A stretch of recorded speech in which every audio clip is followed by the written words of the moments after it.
अब हमारे हज़रत एक आदमी कलर ने कहा कि जी मैं शेखुल हदीस भी हूँ, गुजरांवाला में हम थे, लेकिन मुझे ये मेरी नमाज में वसवसे बहुत है। तो हज़रत ने कहा हमारे पास से इसका इलाज है, वकूफ़े कल्बी रखें, मुराक़बा रखें। तो आपके पास क्या इलाज है बताएं। अब शेखुल हदीस है, वो चुप कहा आपके पास इलाज नहीं, हमारे पास इलाज है, हमारी सोबत में आए, हम अल्लाह अल्लाह के नाम की ज़रबें लगाएंगे, आपके दिल को साफ करेंगे, इंशाअल्लाह फिर वसवसे नहीं आएंगे। अल्लाह अकबर। तो भाई ये वसवसों के से पाक नमाज नसीब हो जाए कि जब आपके अल्लाह के साथ ताल्लुकात जबरदस्त बन जाए।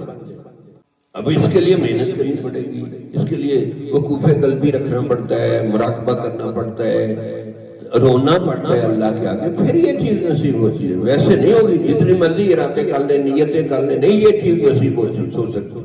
तो आपको थोड़ी सी मेहनत करनी पड़ेगी।